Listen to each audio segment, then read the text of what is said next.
My wife cheated on me with her therapist while I was paying for her sessions and being accused of causing her stress.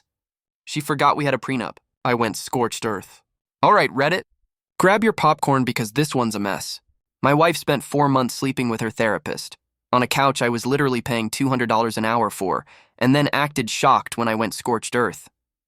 The prenup she cried about signing? Yeah, that turned out to be the best investment I ever made. It's a bit long, but trust me, read till the end. It's worth it. I'm Kai, 34M, been married to Rebecca, 32F, for 5 years, together for 7. I run a logistics consulting firm that I built from scratch. It's a 7-figure business. Rebecca knew that before we got married, which is exactly why I insisted on a prenup. She fought me hard on it, cried, accused me of not trusting her, gave me the whole "you don't believe in love" speech. Her mom called me cynical and unromantic, but my dad died when I was 25 and left my mom with nothing because he trusted the wrong woman. I wasn't going to repeat that mistake. So the prenup stayed. She signed it 2 weeks before the wedding. Rebecca worked as a brand consultant, 3 clients at a time maybe.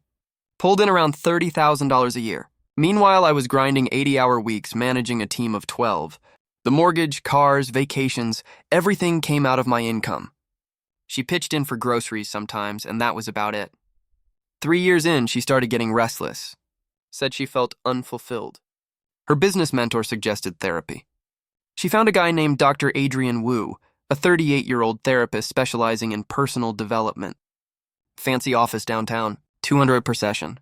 I paid for it, figured it was an investment in our marriage. The first month was great. She came home energized, talking about boundaries and finding her voice. Started meditating, journaling, the whole wellness package. I honestly thought it was doing her good. Thought it was good for us. Boy, was I stupid. Month 2, things started to shift. Suddenly, every session was about our marriage. Dr. Wu apparently thought my work schedule was problematic. He thought I made financial decisions without consulting her. He even said my tone was dismissive. The kicker? When I suggested we create a budget together, Dr. Wu told her that budgeting was something abusers use to maintain power. A budget. Apparently, I was an abuser now for wanting to plan expenses. I suggested couples therapy. She shut it down immediately. Dr. Wu had told her that was me trying to control the narrative. Then came the changes. She was constantly on her phone, smiling at texts, taking calls in another room. Started dressing up on therapy days like she was going on a date. Her 1-hour sessions became 3. She'd come home flushed, happy, full of energy. And whenever I asked how therapy went, she got defensive. 4 months in, I came home early from a client meeting and heard her laughing in the bedroom. Door closed. I opened it and she jumped. Ended the FaceTime call immediately. It was Dr. Wu. She said they were debriefing from her morning session.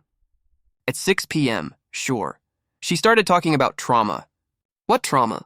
She grew up in the suburbs with 2 loving parents who paid for her college. But sure, trauma. I let it go because I didn't want to be the jealous, controlling husband Dr. Wu was probably warning her about. But I started watching. Every Monday and Thursday, therapy days, she'd spend an extra hour getting ready. Hair, makeup, perfume, the works. She'd come home hours later than usual, vague about what they discussed. Processing, learning, growing. All the buzzwords, zero substance. She also started picking fights over absolutely nothing. How I loaded the dishwasher. The way I folded towels. Every tiny thing became evidence of my disrespect. And every argument ended the same way. Dr. Wu says this is a pattern. Dr. Wu thinks you should consider whether this marriage is healthy. Then came the Friday that changed everything. Rebecca was in the shower and her phone was on the nightstand. It buzzed. The preview said, "Can't stop thinking about Tuesday." "You're incredible." I picked it up. No password. She'd removed it 3 weeks earlier because Dr. Wu told her that having passwords meant trust issues. I opened the messages. Scrolled up. Months of texts, flirting, explicit photos. Details about what they'd done on his office couch. I screenshot everything and emailed it to myself. There was a session scheduled for Monday. And according to their texts, she was planning to tell Dr. Wu she wanted to leave me. He was encouraging it. I just sat there listening to the shower run, holding all the evidence. 5 years of marriage, and my wife was sleeping with her therapist, while I was paying $200 an hour for it. The shower turned off. Rebecca walked out in a towel and saw me holding her phone. Her face went pale, then red. "What are you doing?" she asked. Reading about how incredible you were on Tuesday, I said. Adrian seems very impressed. You went through my phone? That's a violation of my privacy. Dr. Wu was right about you. Pack a bag, I said flatly. You're leaving tonight. This is my house too, she shot back. Check the deed, I told her. My name's the only one on it. You've got 30 minutes. Kai, please, she begged. It's not what you think. You're sleeping with your therapist, I said. There's no context that makes that okay. 29 minutes. I called my lawyer, Adrian. Told him everything.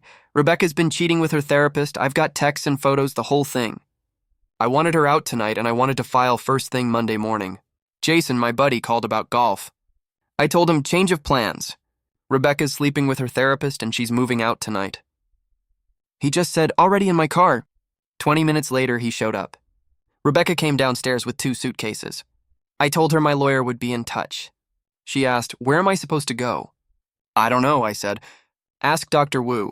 I'm sure he'll have some therapeutic suggestions. She left, tires squealing down the street. Jason sat with me, looked over and asked, you good? Yeah, I said. 5 years with someone who saw me as a bank account and I'm finally out. He asked about the prenup. Ironclad, I told him. She gets nothing. We talked a while and I started planning my next move. This wasn't just about divorcing Rebecca anymore. Dr. Wu had messed with the wrong guy. That weekend was productive. While Rebecca was presumably crying to her therapist-turned-boyfriend, I was building a case that would bury them both. Saturday morning, my lawyer Adrian came over with his paralegal Jennifer, mid-40s, sharp as hell. I showed her everything. The messages going back 4 months, photos, and even session notes where Dr. Wu had written personal observations about me, mixed with commentary about how she deserved better. Jennifer explained that I could report him to the state licensing board, and since I paid for those sessions, I had standing to file a civil suit against him for fraud. With this kind of evidence, she said we could get substantial damages. Do it, I told her. We spent the next 6 hours going through everything. Jennifer documented every detail. My lawyer, Adrian, drafted the divorce papers citing adultery. We had photos, texts, even session notes Dr. Wu had emailed Rebecca. The guy basically documented his own malpractice. Sunday, Rebecca started texting me. First apologies, then excuses, then justifications, and finally demands. I didn't respond to a single one. Monday morning, 9 Uhr, Rebecca was officially served. By 9:30, my phone was blowing up. 17 messages. My favorite one? Dr. Wu says you're doing this to punish me, and it won't hold up in court. The guy was giving legal advice now. Well, Dr. Wu was about to get whooped. My lawyer called me. Rebecca lawyered up, he said. She's with Parker. He's asking about the prenup. What did you tell him? I asked. That it's airtight, Adrian said. His client walks away with $8,000 and a 2015 Honda Civic. Beautiful, I said. Jennifer filed the licensing board complaint that same morning. We were drafting the civil suit, but I told them to hold off. Let him think that's the worst of it. Tuesday, I got a call from an unknown number. It was Dr. Adrian Wu. Kai, I think we need to talk, he said. We have nothing to talk about, I told him. I understand you're upset, but Rebecca and I didn't plan this. You screwed my wife on a couch I paid for during sessions I funded. I cut in. There's no therapy in that. If we could just meet, you're going to lose your license. Then I'm suing you for everything. That's our only relationship now. I hung up. He called back 3 more times. I blocked the number. Wednesday, Rebecca and Dr. Wu had a massive fight. She was furious he hadn't warned her about the fallout. Thursday, Parker, her lawyer, called with a settlement offer. Rebecca would agree to the prenup terms if I paid her $50,000 and dropped the complaint against Dr. Wu. My counteroffer was simple. She gets nothing, admits to adultery in writing, and Dr. Wu can fend for himself. Friday, I got an email from Rebecca's account, but it was clearly written by Dr. Wu. Long paragraphs full of therapy speak about how I was using the legal system as abuse. He requested that I drop all complaints. I forwarded it straight to Jennifer. Her reply made me smile. This is gold. He's admitting to the therapeutic relationship while inserting himself into divorce proceedings. That night, Jason and I went out for steaks. He asked how I was staying so calm. Because I'm winning, I said. She thought she could leave me, take half my stuff, and ride off into the sunset with her therapist. Instead, she's getting nothing. He's losing his career, and I'm about to be free. Saturday morning, Rebecca's mother, Jasmine, showed up at 8 a.m. Kai, we need to talk about this situation, she said. No, we don't, I replied. Rebecca made a mistake, she said. You're being cruel. She made her choice, I told her. I'm responding appropriately. You can afford to be generous, she said. Give her something to start over with. Jasmine, I gave her 5 years of paying for everything while she built nothing. She can start over with a job. Her face hardened. The prenup isn't fair. She was young. She was 27, not 17, I said. She understood perfectly fine. Jasmine left pissed. I went for my run. The licensing board moved fast. 10 days after Jennifer filed, Dr. Adrian Wu got notified. Practice suspended. Rebecca had been there when he got the notice. Another fight. That weekend, I sent an email to every professional contact Dr. Wu had listed on his website. I just forwarded the public licensing board complaint with a note about professional courtesy. By Monday, his professional network was gone. 2 therapy practices removed him from their referral lists. A professional organization asked him to resign. Beautiful.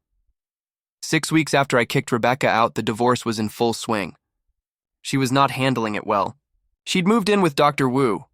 Turns out living with your unemployed boyfriend is a lot less exciting than having an affair with your therapist. They were fighting constantly, mostly about money. Without income, he was drowning. And Rebecca, who'd never paid for anything, was suddenly splitting rent with a guy who had nothing. Parker kept trying to crack the prenup. Claimed coercion. Said Rebecca didn't have independent counsel. My lawyer, Adrian, shut down every single argument. The court date got scheduled for late October. That's when Rebecca started her little social media campaign, posting about emotionally abusive marriages and financial control. She didn't name me, but anyone who knew us could figure it out. The comments were mixed. Her old college roommate even commented asking why she was leaving out the part about Dr. Wu. Rebecca deleted the comment and blocked her, but screenshots live forever, and several people sent them straight to me. Jason thought it was hilarious. I said, nope, everything she posts is just more evidence of her trying to manipulate the narrative. Meanwhile, the licensing board moved fast. 8 weeks after the complaint, Dr. Adrian Wu lost his license permanently. Multiple violations. An affair with a current patient, using the therapeutic relationship for personal gain. Boundary violations. Rebecca was actually listed as one of the victims. Dr. Wu tried to appeal. He got shut down. That's when I filed the civil lawsuit. $500,000 in damages for fraud, malpractice, and intentional interference with marriage. Dr. Wu couldn't afford a good lawyer. At the first settlement discussion, his attorney offered $10,000. Jennifer literally laughed. We're not settling for anything less than $300,000 and a public admission, she said. Meanwhile, the divorce was finally reaching its last stages. Parker, Rebecca's lawyer, had given up on challenging the prenup. Now he was just trying to get her anything. He asked for temporary spousal support. My lawyer, Adrian, argued she'd been independent when we married. The judge agreed. No support. But Rebecca still thought she could fight back. Her next move? Claiming she had contributed to my business, said she'd provided emotional support and networking. Jennifer destroyed that in cross-examination. She asked Rebecca to name one client she'd ever introduced me to. Rebecca couldn't. Then she asked what actual work she'd done for the company. Silence. Rebecca walked out of that courtroom crying. The preliminary hearing was basically a formality after that. The judge reviewed the prenup, found it valid, and ruled that Rebecca would get her personal belongings, her car, and her bank account. Everything else stayed with me. She tried to make a statement to the judge about how unfair it all was, but he cut her off immediately. Told her she'd signed an agreement with independent counsel, committed adultery, and had no grounds to contest. The divorce will proceed as outlined, he said. Parker looked defeated. Rebecca looked furious. Outside the courthouse, she tried to approach me. My lawyer, Adrian, and Jennifer stepped between us. Kai, please, she said, crying. Can we just talk for 5 minutes? Your lawyer can talk to my lawyer, I said. I made a mistake, she pleaded. Adrian manipulated me. You're 32 years old, I told her. You made a choice. Live with it. Then I walked away.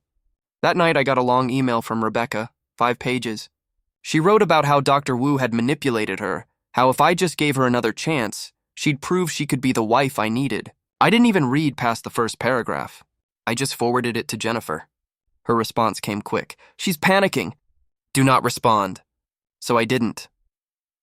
A few days later, Dr. Wu's lawyer called with a settlement offer, $150,000, no admission of wrongdoing, paid over 3 years. I countered with $400,000, full admission, paid in 1 year, and he had to send a letter to every single person on his professional contact list admitting what he did. We settled at $325,000, full admission of wrongdoing, paid over 18 months, and the letter. Dr. Wu signed it. The divorce was finalized in December, 8 months after I kicked Rebecca out. She got her car, $8,000 from her bank account, and her personal belongings. I kept everything else. That night, Jason and I went out for dinner.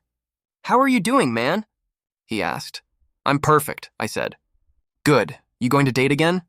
"Eventually," I told him. "Right now, I'm just enjoying the peace." Then my phone buzzed. A text from an unknown number. "You destroyed my life. I hope you're happy." I showed Jason, typed back, "You did. I just stopped funding it." Then I blocked the number. 3 months after the divorce, Rebecca and Dr. Wu broke up. Shocking no one. Living together unemployed and broke kills romance fast. She'd moved back in with her parents at 32. He'd moved to another state to rebuild. Rebecca tried restarting her business. Word had already gotten around. The 3 clients she still had all dropped her. Her social media turned bitter, rants about men and divorce laws. My favorite was a post saying prenups should be illegal because they let men trap women and then discard them. The comments tore her apart. She deleted the post within hours, but again, screenshots live forever. I didn't engage. She was destroying herself just fine without my help. Meanwhile, my business was thriving. Without the constant drama, I was more focused. We landed 2 major contracts in January. Jason and I were even talking about expanding. Life was rolling forward. And Rebecca? She was just noise in the rearview mirror. Then February happened. I got a letter from Parker. He was representing her again, filing a motion to modify the divorce decree. She was claiming the prenup had been signed under duress. My lawyer, Adrian, read it and laughed. "She's desperate," he said. "This has no legal standing. So why file it?" "Because she's broke," I said, "and hoping I'll throw her some money to make her go away." Not happening. We filed a response denying everything and asking for sanctions. The hearing was set for March.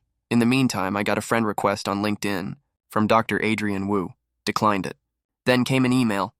A long apology about how he'd taken advantage of Rebecca, how he was in therapy himself now, how he realized how wrong he'd been. I forwarded it straight to Adrian and Jennifer. Jennifer said, "Don't respond." So I didn't. The hearing for Rebecca's motion? Total waste of time. She showed up with Parker and tried to argue that I'd threatened to call off the wedding if she didn't sign the prenup. Jennifer, calm as ever, brought out emails from that time period, messages where Rebecca had talked to her friends about signing it. She mentioned she understood what it meant, even joked that it didn't matter because we'd be together forever. The judge took about 10 minutes to deny her motion and issue sanctions. Rebecca had to pay $5,000 in court costs. Parker looked embarrassed. Rebecca looked wrecked. I was happy. Outside the courthouse, she tried to approach me. Jennifer stepped in front of me immediately. "Mrs. Parker, you need to stop contacting my client." "I just want to talk to him for 1 minute," Rebecca said. "You have nothing to say that he needs to hear." "Move on with your life," Jennifer replied.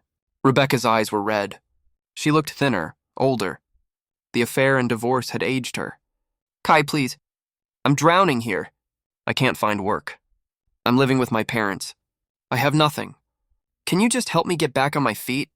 I looked at her and felt nothing. "You made your choices. Live with them." I walked to my car. She yelled something after me, but I didn't hear it. A few weeks later, April brought news that Dr. Wu had filed for bankruptcy. The settlement payments stopped. Jennifer filed a motion to enforce the judgment, but you can't get blood from a stone. I wrote off the remaining balance. The money didn't matter. Destroying his career had been the goal.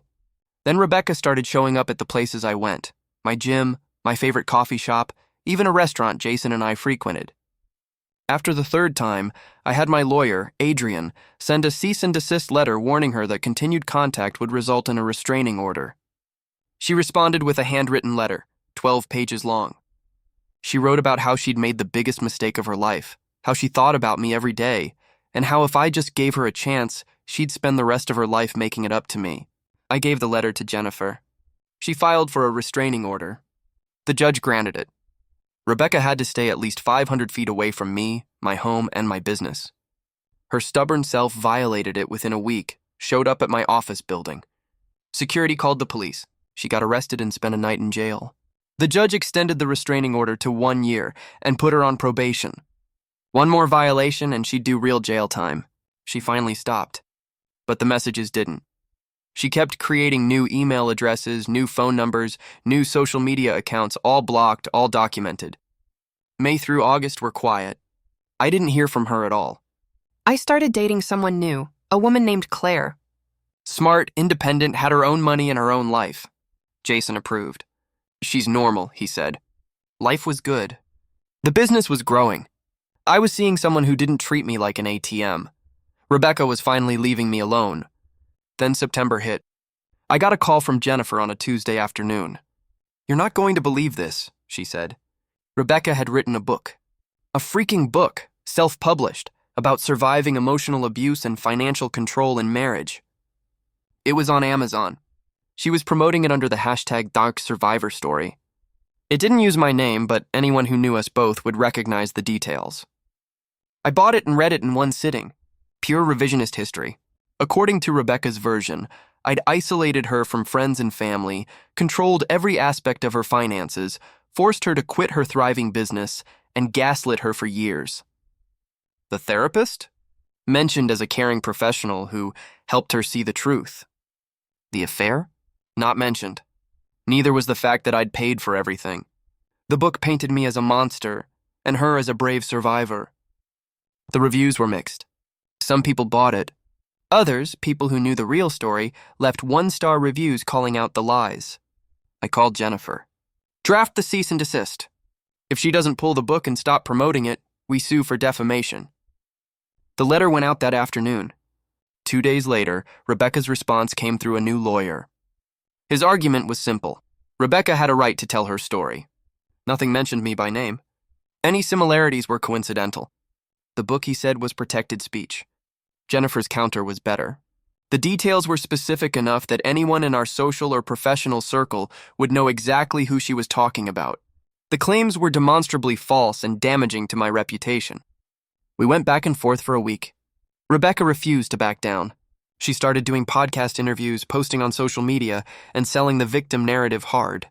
I had Jason listen to one of the podcasts. He made it about 15 minutes before shaking his head. "She's completely rewritten history, man. According to this, you were some kind of controlling psychopath.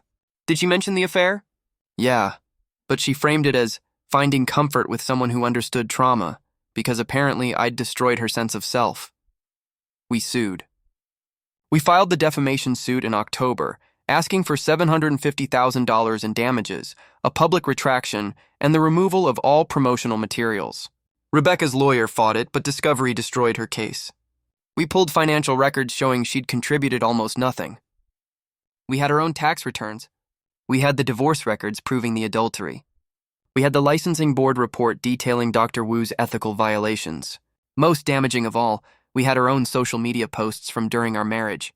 Posts where she talked about how generous I was, how much she loved our life together. Her lawyer tried to argue those posts were made under duress. Couldn't prove it. By December, Rebecca's lawyer was already pushing for a settlement. They offered to remove the book if I dropped the suit. My counteroffer was simple. She removes the book, issues a public statement admitting she lied, pays my legal fees, and donates $50,000 to a domestic violence charity she exploited with her fake story. Jennifer said, "She'll never agree." "I know," I told her. Then we go to trial. We went to trial in February. 3 days.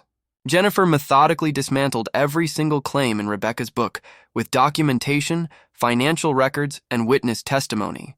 Jason testified about the state of our marriage. My accountant testified about our financial arrangements.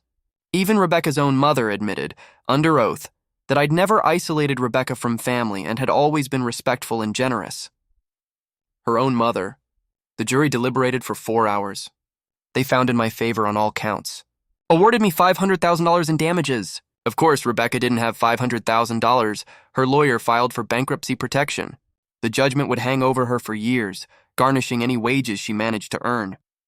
Outside, Rebecca was crying on the courthouse steps. I didn't look at her as I walked past.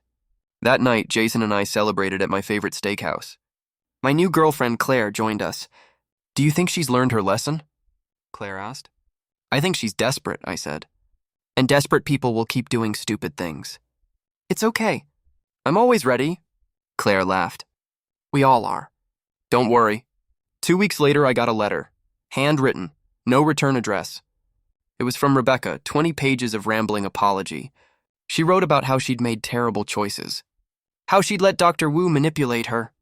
How she knew she destroyed everything good in her life and had no one to blame but herself.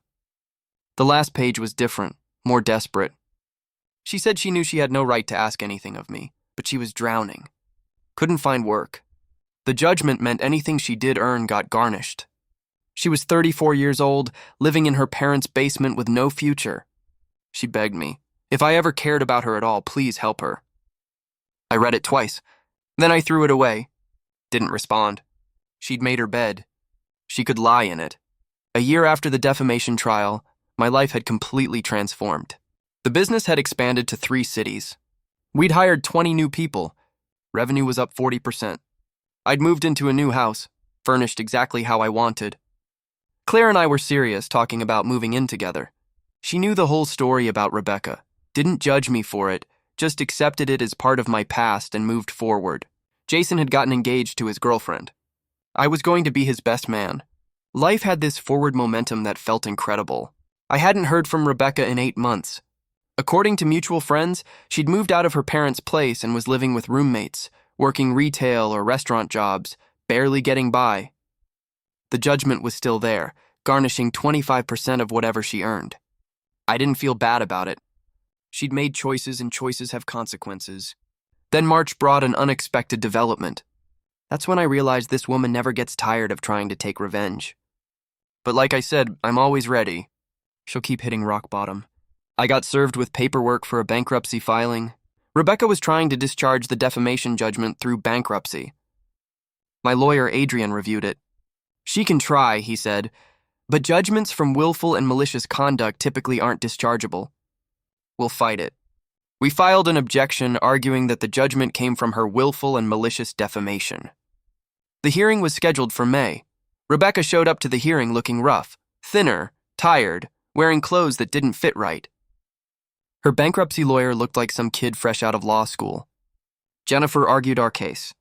The defamation was intentional. Rebecca had known the claims were false. She'd made them for profit and to harm my reputation. Textbook willful and malicious conduct. The bankruptcy judge agreed. The judge denied the discharge. The judgment stayed.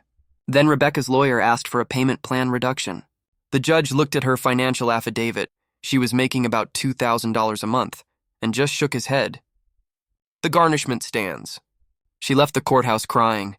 I left thinking about what to have for dinner. That night, I got a message on LinkedIn from Rebecca's account. She was begging me to make it stop. Kai, for God's sake, just listen to me. The garnishment is destroying me. I can barely afford rent and food. I'm working 2 jobs and still drowning. Can't you find some mercy in your heart? No, I couldn't. I deleted the message and reported her account for harassment. In June, I heard Rebecca had been evicted from her apartment. Apparently, working 2 jobs still wasn't enough when a quarter of your income was being garnished. I didn't care. She'd built this life for herself, with every bad choice and every lie. The business kept growing. Claire moved in. We talked about getting engaged.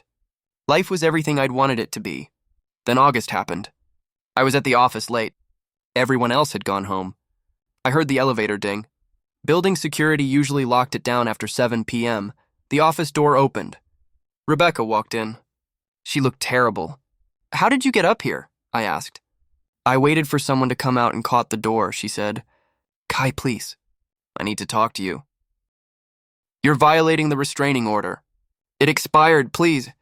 Just 5 minutes. I should have called security. Should have had her removed immediately. But something about how broken she looked made me pause. 5 minutes, I said. She nodded and sat down across from my desk. I've lost everything. My career, my reputation, my future. I'm with nothing.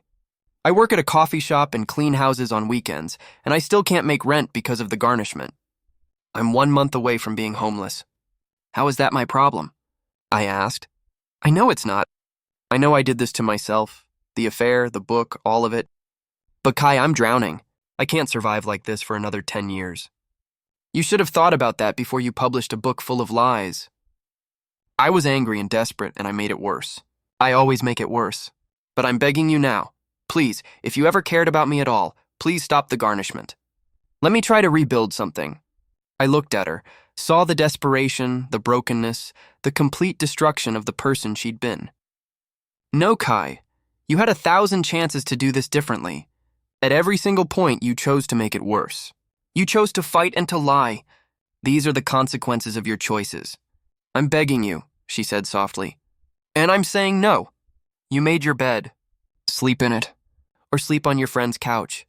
She broke down. I didn't care. You need to leave now, I said. Your 5 minutes are up. I'll do anything. Just please make this stop. There's nothing I want from you except for you to leave and never contact me again. She just sat there crying. I called building security. They came up within 2 minutes. Security escorted her out. I watched from my office window as they walked her to her beat-up car. Then I went back to my contract reviews. 2 hours later, I had dinner with Claire. I told her about the encounter. How do you feel? She asked. Nothing, I said. That's not my responsibility. Fair enough. But don't you think it's a bit too cruel? She asked. I mean, I'm not justifying anything for her, but she seems really wrecked. Claire, she cheated on my dime, then tried to paint me as the villain. She's earned this. Claire paused for a second. Well, I can't argue with that. Good, forget about her. Let's enjoy the meal. 3 months later, I was planning my wedding. Claire and I had gotten engaged in September and set the date for April. Life was crushing it. The business was thriving. My relationship was healthy and balanced. I'd closed the chapter on my past and was building something new. You'd think Rebecca had moved on too. But nope, she never quit. And here's the grand finale. It was very, very satisfying. I got a letter from, guess who, Rebecca's lawyer. Not the bankruptcy kid. Not the defamation guy. A new one. The letter claimed Rebecca was facing homelessness and destitution due to the garnishment and requested a meeting to discuss a settlement, one that would end the judgment in exchange for a public apology and removal of all remaining online references to the book. I called Jennifer. She's trying again. Are you serious? Jennifer asked. I kid you not. Third lawyer. She must have convinced this one she has a case. What's your read? She's desperate. The garnishment is destroying her ability to survive. She's probably hoping I'll settle for pennies on the dollar just to end it. Set up the meeting, I said. I want to hear what she's offering. A week later, I met Rebecca and her lawyer at Jennifer's office. Rebecca looked marginally better than she had at my office, hair washed, clothes clean, but still thin and tired. Her lawyer was a woman in her 50s, calm, professional, the kind who looked like she'd seen every kind of mess before. Mr. Parker, thank you for agreeing to meet, she began, her tone steady.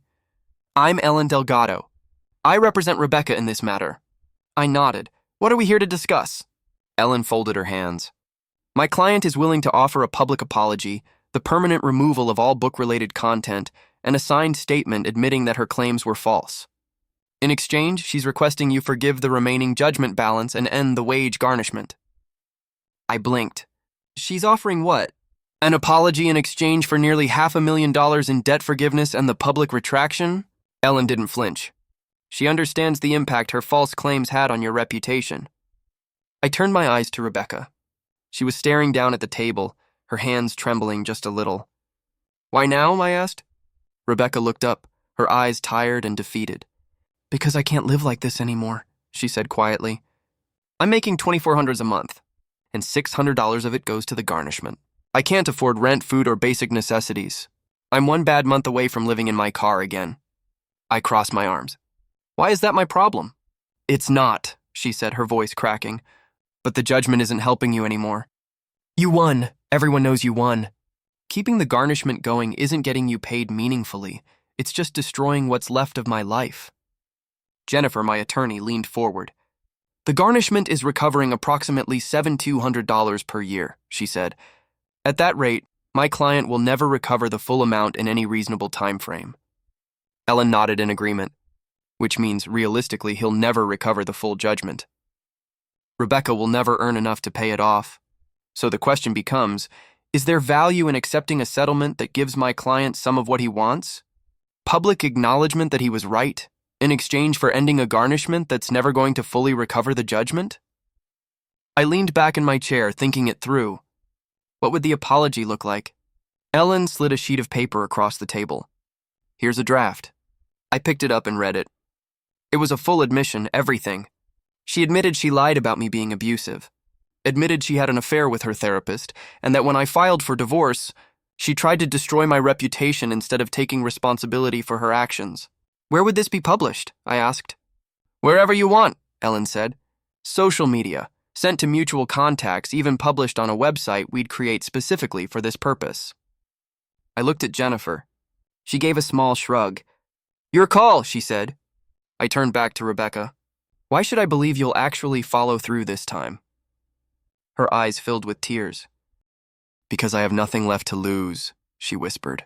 She paused, swallowed hard, then added, and because you were right. I destroyed everything and I'll regret it for the rest of my life. I threw away a good husband and a good marriage. I was a user and a liar.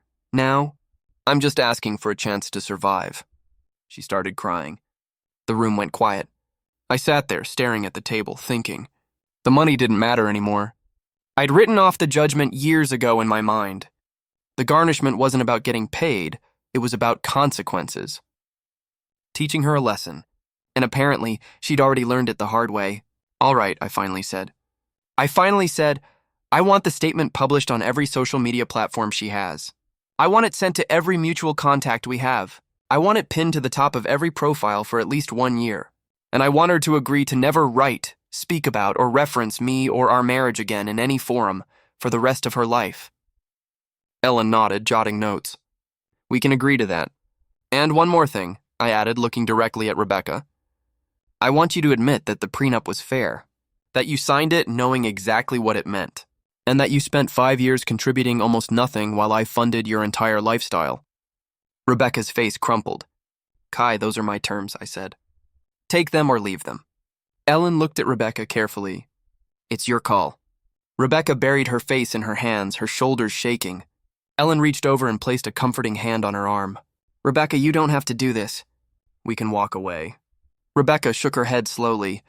No, he's right. She looked up at me, her eyes red and blotchy. I'll publish whatever you want. I'll admit everything. Just please, let me try to survive. I looked over at Jennifer. Draft it. We spent the next hour hammering out every last detail. The statement got longer and more specific. Rebecca had to admit the affair, admit she'd contributed almost nothing financially, admit the prenup was fair, admit she'd lied in the book, admit she'd tried to destroy me because she couldn't handle being held accountable. By the time we were done, it was a complete and total public humiliation. Rebecca signed the agreement without reading it. Ellen stopped her. Rebecca, you need to read this. Rebecca's voice was quiet. I don't need to. I understand. Ellen frowned. Rebecca, you understand what you're agreeing to? This is going to follow you for the rest of your life. I understand, she whispered. I deserve it. We all signed. Jennifer would file the paperwork to vacate the judgment once Rebecca published the statement, and we verified compliance. Rebecca and Ellen left. Jennifer turned to me. Do you feel good about this? I exhaled. I feel like I finally got what I wanted. Not the money, the acknowledgement. She's destroyed. She destroyed herself. That night, Rebecca published the statement. She posted it on Facebook, Instagram, Twitter, LinkedIn, every platform she had. She emailed it to our entire mutual contact list and pinned it to the top of every profile. The responses were brutal. People she'd convinced she was a victim turned on her, called her a liar, a manipulator, a fraud. Her remaining friends tried to defend her at first, but even they went quiet once the evidence surfaced. Within 48 hours, her social media was a wasteland. She deleted everything except the pinned statement, just like the agreement required. I didn't bother reading the comments. I didn't need to. The truth was out. That was enough. Claire asked me later if I felt vindicated. No, I told her. I feel finished. She'd admitted everything publicly. That chapter was closed.